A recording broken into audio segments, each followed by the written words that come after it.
Salut à tous, c'est Alexandra de la boutique d'astronomie Enastros à Strasbourg. Aujourd'hui, je vais vous expliquer comment bien préparer sa soirée d'observation. Allez, c'est parti!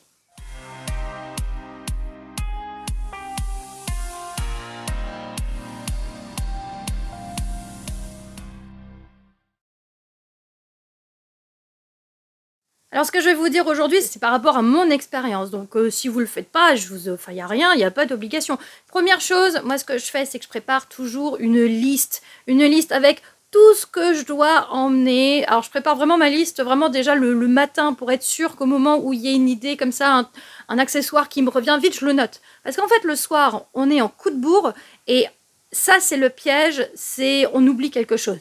Et j'avais déjà fait une vidéo sur mes oublis. Et généralement, quand j'oublie quelque chose, c'est que j'ai pas fait de liste. Alors généralement, de toute façon, je veux dire, j'ai la sacoche avec le tube, le trépied, je vais avoir ma monture, mes oculaires.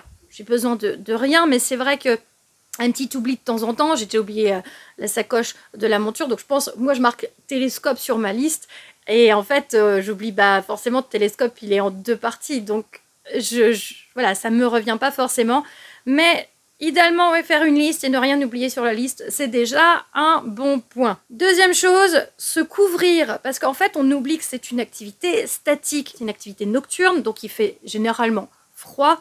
Surtout là, avec les températures qui baissent vraiment, donc gants, écharpes, doudounes, les chaussettes en laine tricotées par mamie. Moi, j'en ai. Je les adore, les chaussettes de ma grand-mère tricotées. J'ai récupéré toutes celles de mes sœurs. J'adore ces chaussettes. Elles tiennent super chaud. Le plaid, les couvertures, tout ce que vous voulez. Voilà, donc c'est vraiment des choses auxquelles il faut penser. La bouillotte, voire même une thermos d'eau chaude pour faire des tisanes, thé, café sur place. Parce qu'en fait, c'est vraiment ce qui va jouer, ce qui va faire la petite différence au cours de la soirée. Vous allez rester 1, 2 heures, 3 heures, 4 heures.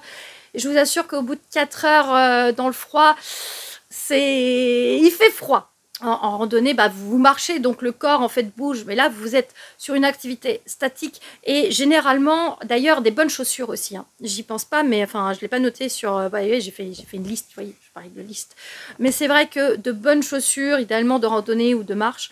Moi, je fais l'erreur d'y aller avec mes baskets.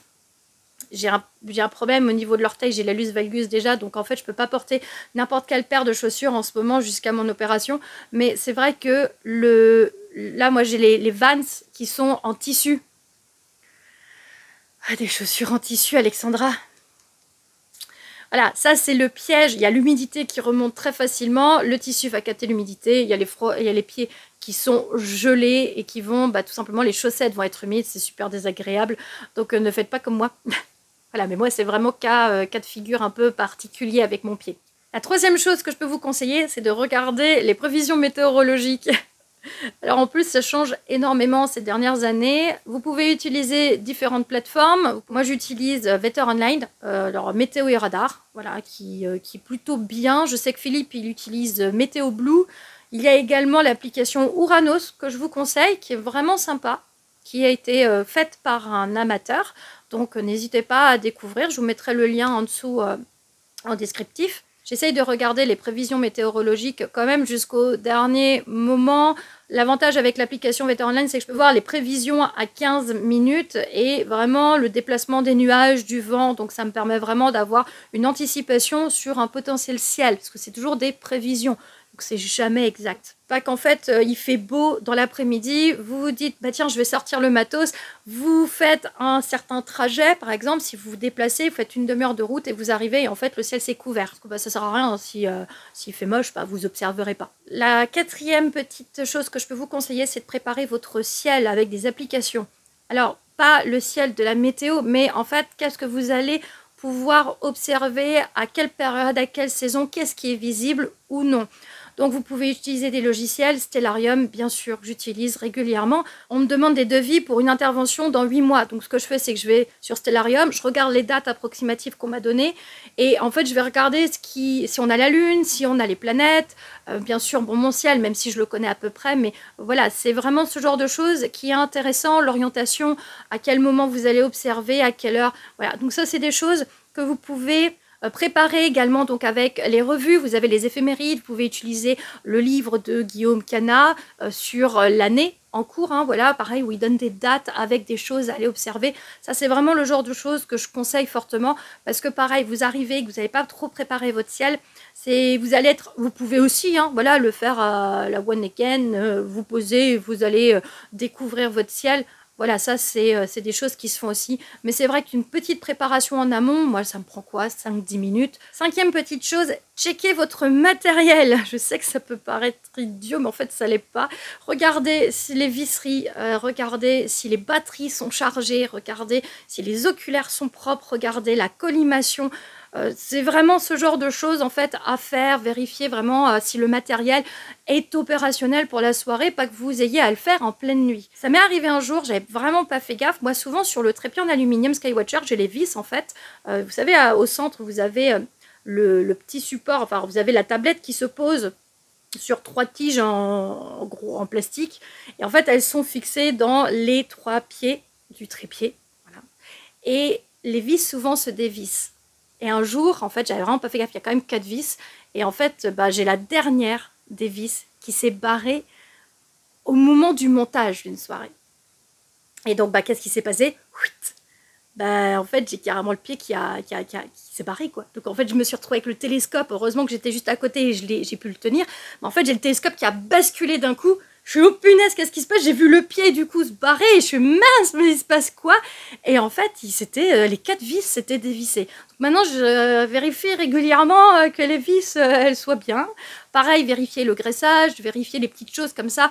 Ça ne doit pas vous prendre une demi-heure, hein, ça doit vraiment être check en 5 minutes, vous checkez ça, vous vérifiez que tout est bon. De toute façon, au moment d'une soirée, généralement, on voit s'il y a un souci et vous y pensez pour la prochaine fois. Donc voilà, c'est le genre de petites choses à faire vraiment qui, pour moi, est quand même assez intéressant de ne pas vous retrouver comme moi avec un pied qui vous part, qui part en cahuète. Mais vraiment, le genre de petites choses à faire que je conseille. La 6e petite information, c'est de bien choisir l'endroit où vous allez observer. Alors, vous allez me dire, mais moi, j'observe depuis mon jardin, depuis mon balcon. Oui, c'est possible, mais il y a des gens qui n'ont pas cette chance-là d'avoir un jardin. Et donc forcément, ils vont se déplacer. Alors, vérifiez bien sûr l'orientation, idéalement en 360. Vérifiez s'il n'y a pas de lumière aux alentours, ça c'est très important. Vérifiez aussi le taux d'humidité. Moi, je le vois en Alsace, on a ce qu'on appelle le Ried, ça remonte de Sélestat jusqu'à Strasbourg. Et en fait, sur la partie du Ried, il y a plein d'étangs. Et l'étang, en fait, le problème, c'est que le soir, ça remonte l'humidité. Oh, c'est une catastrophe. Toute l'année, en fait, il y a de l'humidité sur le Ried. Donc, quand il m'arrive d'animer dans ce coin-là, je sais, je suis prévenue maintenant parce que j'ai été surprise plusieurs reprises. Mais c'est vrai que c'est des choses comme ça auxquelles il faut penser. Donc, vous pouvez regarder sur Google Maps. Voilà, déjà en amont, checker les endroits. Je vous donne encore un exemple. Oui. Je cherchais un endroit pour un groupe, un comité d'entreprise, justement dans le Ried là, cette année. J'ai un peu regardé sur Google Maps et j'ai repéré une petite chapelle avec vraiment un grand champ. Je me suis dit, ah mais ça a l'air pas mal. Je suis allée voir le lieu sur place. Et après, par rapport à l'orientation, par rapport au lever de la lune, pour savoir, parce que c'est des groupes avec des enfants, donc généralement la lune, ils aiment bien. Avec justement, pareil, le lever des planètes, j'ai essayé de voir l'orientation. Si on avait l'étoile polaire, bien sûr. Donc, c'est ce genre de choses voilà, qui sont quand même assez importantes de savoir où on va aller observer. Un bon site d'observation, voilà, généralement, ça fait quand même la différence. Après, vous pouvez aller voir sur les forums WebAstro, AstroSurf. Il y a peut-être des gens dans votre région qui ont des bons sites avec lesquels vous pouvez, des personnes avec qui vous pouvez partager vos observations lors d'une soirée. Astronomie, gastronomie, bien sûr, avec un bon pain de campagne, un bon fromage et une petite bouteille. Ça fait toujours plaisir de partager sa passion avec d'autres. Ça revient au point suivant. Je sais qu'il y a des gens qui aiment faire leurs observations seuls, mais en fait, vraiment, moi, je passe vraiment des super soirées avec les copains astro. Et n'hésitez pas à inviter des amis, à mettre un petit truc sur Facebook pour dire, bah voilà, je sors le matos, est-ce qu'il y a des gens qui veulent venir découvrir, partager la passion, ou même sur des forums, voilà, j'en parlais avec d'autres astrams, regardez s'il y a des gens dans votre coin. Ça fait toujours super plaisir de partager ces moments sous les étoiles avec d'autres passionnés, ou pas passionnés d'ailleurs, avec des gens qui s'y intéressent. Vous pouvez également intégrer une association. Souvent dans les associations, ils organisent des soirées d'observation. Je suis moi-même membre de quelques associations, donc ça fait toujours plaisir, même si j'ai pas forcément tout le temps l'opportunité d'y aller, mais je suis toujours contente de pouvoir partager ma passion avec d'autres passionnés. Dernier petit conseil que je peux vous donner, c'est de vous donner des objectifs à aller faire. Alors, moi, c'est ce que je fais. Je prends les livres de Monsieur Gadal. Alors, je prends celui pour les débutants. Je regarde mon ciel en amont et en fait, je vais me noter des petites choses à aller rechercher. Alors, c'est pas obligatoire, mais c'est vraiment ce qui va peut-être faire la différence dans une soirée. C'est, en fait, juste pas être là à dire « Ah, qu'est-ce que je vais chercher ?» Vous avez vos livres avec la lampe frontale en lumière rouge. Voilà, ça va venir en complément, mais tout simplement se préparer un petit peu en amont, dire tiens, en fait il y aura ça dans le ciel, je vais aller checker ça, c'est cette saison, il y a ça, il y a ça, il y a ça. Et en fait ça peut vraiment aussi donner un petit coup de boost à votre soirée. Moi en tout cas c'est comme ça que je fais. Tous les conseils que je vous ai donnés aujourd'hui, ce sont des choses que je fais instinctivement maintenant au bout de presque 20 ans où j'ai mon télescope. Et je me suis dit que c'était sympa de vous les partager aujourd'hui. Voilà, je pense que j'ai fait le tour des petits conseils. Alors, je sais pas, si vous en avez, n'hésitez pas à les mettre en commentaire. Si vous avez des petites choses, des petits rituels comme ça que vous faites avant une soirée astro, c'est toujours bien de le dire. Moi, c'est ce que, voilà, je suis pas très compliquée. Je check un peu mon matos, je prépare mon amont, mes endroits où je vais aller avec, et pareil, le ciel, ce que je vais aller observer. Après, il y a des choses chaque année, c'est récurrent. Hein. Je veux dire, tu as l'arrivée de l'automne, tu sais que tu as M31 qui est bien placé. Donc voilà, c'est des choses comme ça qu'on va aller faire, mais se dire ah tiens il y a M31 mais je vais faire M33 pour changer, tu vois, voilà, dans le triangle. Je vous remercie d'avoir regardé ma vidéo.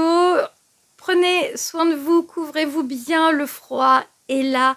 Je vous souhaite de faire de très belles observations. Vous pouvez vous abonner pour soutenir mon travail. Vous pouvez également me suivre sur les réseaux sociaux. Il y a le Facebook Enastros et l'Instagram enastros.fr. Je vous dis à la prochaine. Salut!